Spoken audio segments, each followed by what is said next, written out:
सर्वतंत्रस्वरूपाय सर्वतंत्रस्वरूपिणी सर्वाशाय समस्ताय शिवाय गुरुवे नमः। नमस्ते।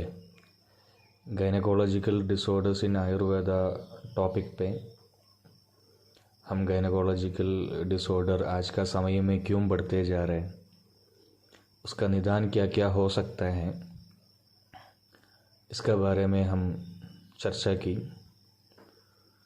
उसके बाद प्राइमरी डिस्मेनोरिया का और UTI associated with primary dysmenorrhoea patients को कैसे आप आयुर्वेद की तरफ देखे जाएं और उसका ट्रीटमेंट प्रोटोकॉल कैसे बना जाएं, ये डॉक्टर सुमित्रा ने हमको बता दी।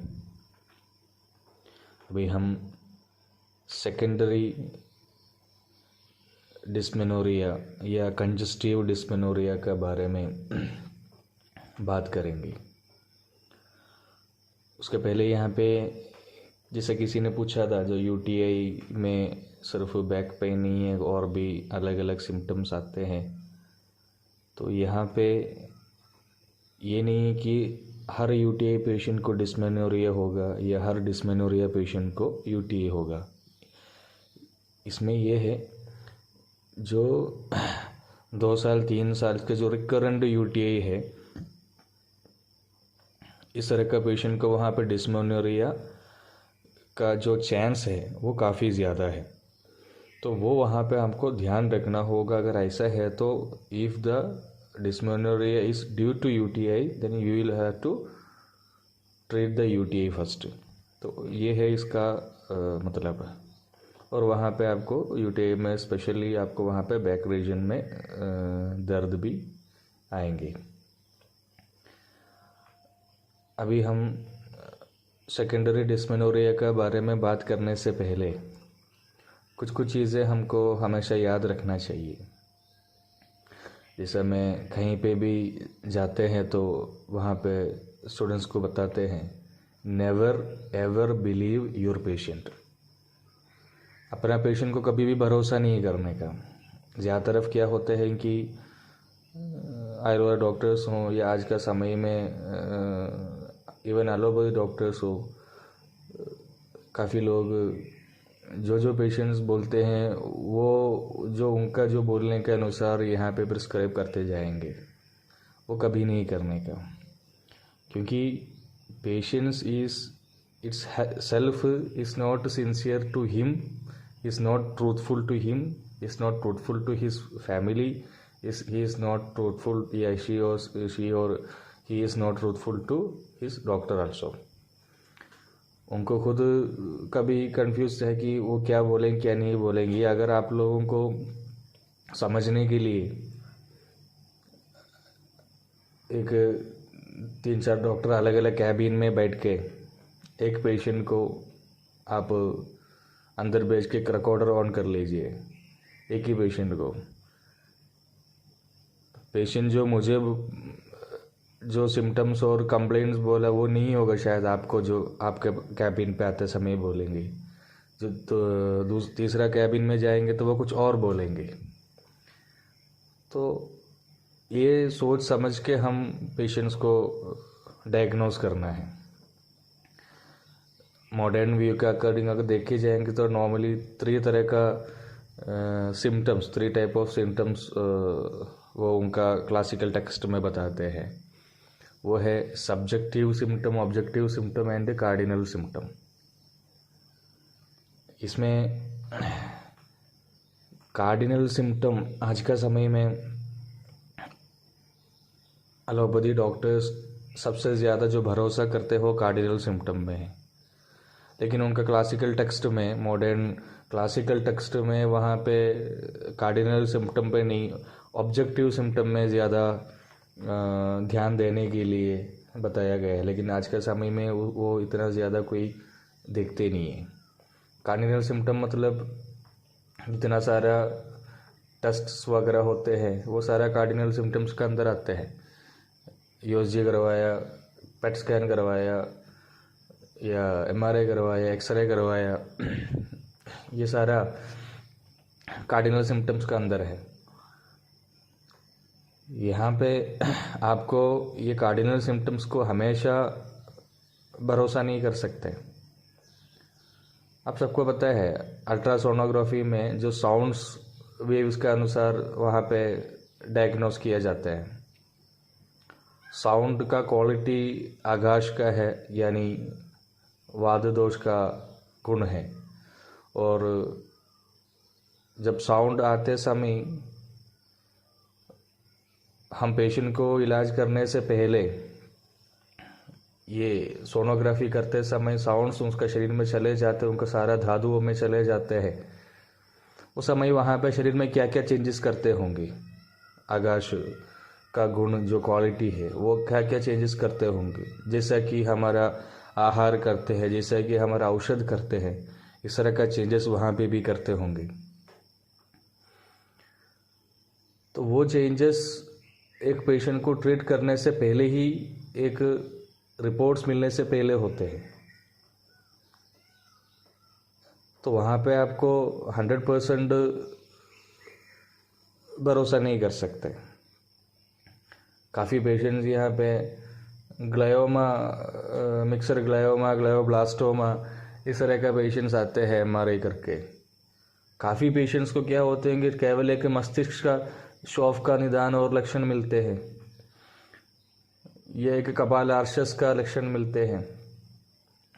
काफ़ी पेशेंट को एक उदावर्तजन्य लक्षण मिलते हैं, किसी पेशेंट को कृमिघ्न लक्षण मिलते हैं। तो उसके लिए आप दवाई देंगे तो वो ठीक हो जाएंगे। लेकिन हम क्या करते हैं, जो रिपोर्ट्स में बोला है अगर ग्लायोमा है, मिक्सर ग्लायोमा है, तो डायरेक्ट जाया गूगल पे सर्च किया मिक्सर ग्लायोमा के लिए आयुर्वेद में क्या मिलेगा, तो वहाँ पे किसी ने बोलेंगे ये ले लो, गुलुच्ची ले लो, वो ले लो, ये ले लो। तो उसके पीछे जाएंगे, रिजल्ट नहीं मिलेंगे, फिर बोलेंगे आयुर्वेद में इसके लिए दवाई नहीं है। प्रॉब्लम आयुर्वेद का नहीं, हमारा इस तरह का एक डायग्नोसिस करने का, इस तरह का छोटी छोटी मिस्टेक्स के कारण ये होते हैं। दूसरा होता है सब्जेक्टिव सिम्टम। सब्जेक्टिव सिम्टम जो पेशेंट्स आपको बता देंगे वो सारा सब्जेक्टिव सिम्टम्स है। सब्जेक्टिव सिम्टम आपका 5 सेंस का अकॉर्डिंग नहीं है, वो जो पेशेंट क्या बोलेंगे वो है।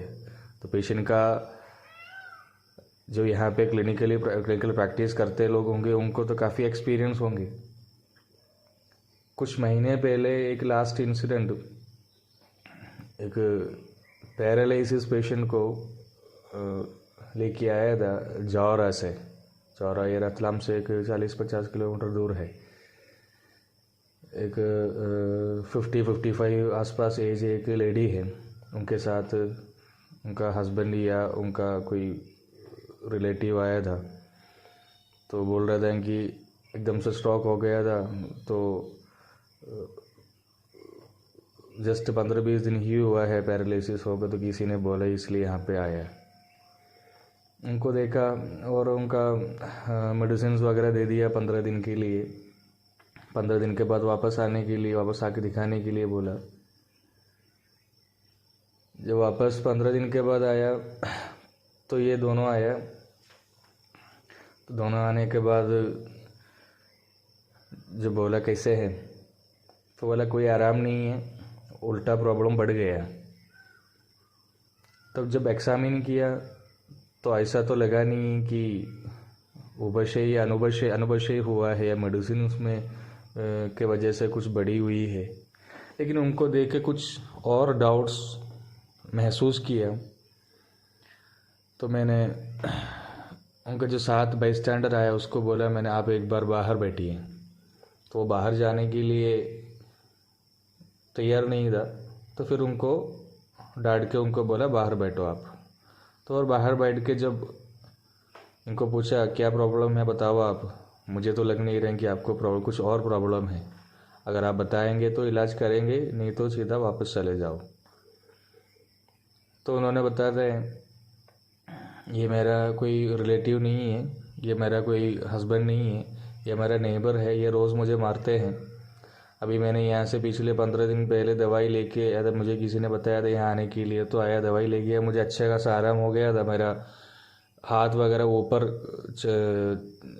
उड़ने शुरू हो गया था, थोड़ा बहुत मैं काम वगैरह कर पा रहा था। लेकिन ये मुझे रोज़ मारा और मैं गिर गया, और जब से मैं गिर गया वापस, तब से लेके मुझे प्रॉब्लम आ गया। तो ये पेशेंट आपको पहले कभी नहीं बताएंगे। फिर उनको बुलाया, उनको डांटा, फिर उसके बाद समझा के दवाई दे दिया। तो इस तरह का काफ़ी इंसिडेंट्स आप लोगों को मिलेंगे। तो वहाँ पे आपको पेशेंट्स को कभी भरोसा नहीं करना। आपके पास सिर्फ एक ही है जो भरोसा करने के लिए, वो है ऑब्जेक्टिव सिम्टम, जो आपका ऑब्जर्वेशंस एनालिसिस में जो आप इन्वेस्टिगेट करते हैं, पेशेंट का शब्द, स्पर्श। जो पेशेंट आपका कैबिन पे आते ही, हमारा पूरा माइंड हमेशा, जब आप कंसल्टिंग रूम में, जब आपका चेयर में बैठते समय, इसके अलावा और कोई सोच विचार नहीं होना चाहिए।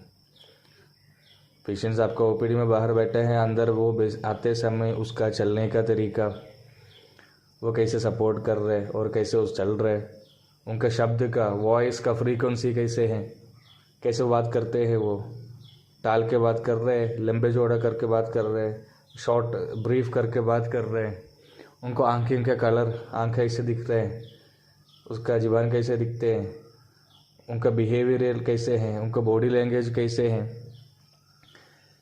इस तरह का काफ़ी सारे चीज़ है जो आपको ऑब्जेक्टिव सिम्टम्स में आपको मिलते हैं।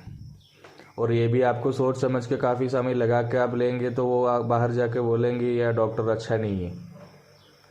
बिल्कुल कम समय में, 5 मिनट तो 5 मिनट में आपको ये सारा एग्जामिन करना है। तो उस तरह का ऑब्जर्वेशन स्किल हम डेवलप करना बहुत ज़रूरी है।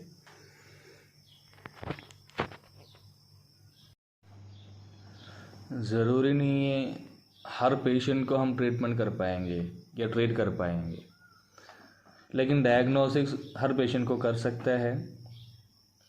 अगर हमको लगते हैं ये हम ट्रीट कर सकते हैं तो वहाँ पे हम ट्रीटमेंट करेंगे। हमको लगते हैं कि ये कोई एक्सपर्ट्स के रेफरेंस करना है या रेफ़र करना ज़्यादा सही रहेगा तो वहाँ पर रेफ़र करना है। ऐसा कुछ भी नहीं है कि दुनिया का सारा जो डिसीज़ है वो हमारा हाथ से ही ठीक हो जाएंगे या हम ठीक कर पाएंगे। कुछ डिसीज़ कुछ सिचुएशंस के अनुसार, कुछ स्टेज के अनुसार आपको कभी मॉडर्न में रेफ़र करना भी पड़ेगा, कभी उसका फर्दर इन्वेस्टिगेशंस के लिए उसको रेफ़र करना पड़ेगा। अगर investigation proper investigation okay confirm होकर अगर आके तो शायद आपको वापस इलाज भी कर पाएंगे। इस तरह का एक फ्लेक्सिबिलिटी हमेशा हमारा प्रैक्टिस में रखना है। जब हम बैक पेन का बात करते हैं तो मेल्स में बैक पेन की ज़्यादा तरफ लोग उसको IVDP में लेके चले जाते हैं। बैक पेन है तो IVDP है, या बहुत रेयरली है तो कोई स्टोन्स वगैरह है तो वो भी हो सकते हैं। लेकिन जब हम गायनेकोलॉजिस्ट का बात करते हैं तो वहाँ पे एक फ़ीमेल के लिए उनका बैक पेन मतलब सिर्फ एक IVDP, एक स्टोन नहीं, कहीं और कारण से हो सकता है। बहुत सारा कारण है। It may be due to UTI, it may be due to fibrosis, it may be due to fibroid, it may be due to endometriosis, it may be due to adenomyosis। इस तरह का बहुत सारे कारण हैं, क्योंकि उनका यूट्रस और सैक्रम वहाँ पे कनेक्टेड है। तो उनको यूट्रस में जो भी चेंजेस आते हैं उनको बैक पेन ज़रूर आ सकता है। लुकोरिया केसेस में भी आपको बैक पेन है। तो इस तरह काफ़ी है। तो वहाँ पे आपको इस तरह का चीज़ भी मन में देखना है। ऐसा कुछ केसेस आया एक बार, जो बैक पेन का पेशेंट है तो कह रहा है मैं आयुर्वेद में काफ़ी पंचकर्मा किया, मुझे उससे कोई आराम नहीं मिला। तो किसी ने बोला था यहाँ पे कोई केरल से कोई वैद्य है, वो डिस्क वापस उसको चढ़ाते हैं कोई करके, मतलब मर्म चिकित्सा वगैरह करके। तो कभी किसी पेशेंट को यहाँ पे हम डिसलोकेट हुआ पेशेंट को करते हैं, तो वो सोच के आया था। तो मैंने उसको पूछा क्या प्रॉब्लम करेंगे, हमने ये पत्र पोटली वगैरह सब किया है लेकिन प्रॉब्लम बढ़ते जा रहा है। तो उनको लक्षण देखा, उनका चेक किया, तो उनको USG कराने के लिए बोला। तो उनको एक 17 सेंटीमीटर का फाइब्रॉइड था। 17 सेंटीमीटर वहाँ पे जैसा HB कम था, CRP था, CA 125 400 के ऊपर था, फिर वो मैलिग्नेंट कैंसरस ट्यूमर था। तो इस तरह का केसेस भी आते हैं। तो इसलिए हमारे वहाँ पे हमको इस तरह की चीज़ें भी वहाँ पे ध्यान रखना होते हैं। सेकेंडरी डिस्मेनोरिया का बात करते समय अभी हम प्राइमरी डिस्मेनोरिया में उदावर्तिनी या उदावर्त के हिसाब से उसको कोरिलेट करे वो देखे हैं, क्योंकि प्राइमरी डिस्मेनोरिया में भी एक वेग आने के बाद, आर्तव के एक वेग आने के बाद शमन हो जाते हैं क्रैम्प्स में, दर्द में, क्योंकि उदावर्त में एक बार वो वेग आते समय वो वात को अनुलोमन होते हैं। जितना सारा योनि व्यापक चिकित्सा है वहाँ पे वाद दोष को हमको कंसिडर करना है। साथ के साथ अनुबंधी कोई और दोष है तो वहाँ पे वो देखना है अनुबंधी दोष का क्या लक्षण आ रहा है। हमारा अलग अलग तरह का खान पीन के वजह से, बीज दुष्टि के वजह से, दशविध पाप के वजह से, कोविद हुआ, अबान वायु और वाद दोष आर्तव स्रोतस को भी अवरोध करके डिस्मेनोरिया और अलग तरह के योनि रोग पैदा करते हैं। जैसा उदावर्तिनी है, इस तरह के जो वादिकी का लक्षण अगर आप देखेंगे तो योनो क्रुद्धे नीलः कुर्यादृक्तोदयामस पुष्पददा पीबिली कासृप्ति वस्तंभम कर्कशदाम स्वनम फेनिलारुण कृष्णाल्पदनुरूक्षार्तव श्रुतिम भ्रंशं वंशन पार्षदो वृथा गुल्मं क्रमेण तंस्तां शजान गदान व्याबदाद्व वादिकी नाम सा स्मृदा। यहाँ पे उदावर्त का इस तरह का कृषार्तव और इस तरह के लक्षण वगैरह बताते हुए भी वादिकी में ये जो मैंने श्लोक बताया है ये कुजुमार तंत्र महाभाष्य का है। चरक का हो, अष्टांग का हो, थोड़ा बहुत इस तरह का ही है। लेकिन यहाँ पे कुजुमार जी ने स्पेशली एक चीज़ बताया है कि भ्रंशम वंशन पार्श्वदौ, योनि भ्रंश या वहाँ पे स्थान चेंज होना, इस तरह का चीज़ वगैरह भी यहाँ पे वादकी में कुजुमार जी ने बता रहे हैं। तो वो आपको एक एंडोमेट्रियोसिस इस तरह का प्रॉब्लम भी वहाँ पे आपको बोल सकते हैं, क्योंकि क्रमेण ये गुल्मे लेटर जैसा एक अनट्रीटेड सेकेंडरी डिस्मेनोरिया वो इस तरह का प्रॉब्लम क्रिएट कर सकते हैं कि इसका एक हिंट हमको कुजुमार जी ने उनका टेक्स्ट द्वारा हमको दे रहे।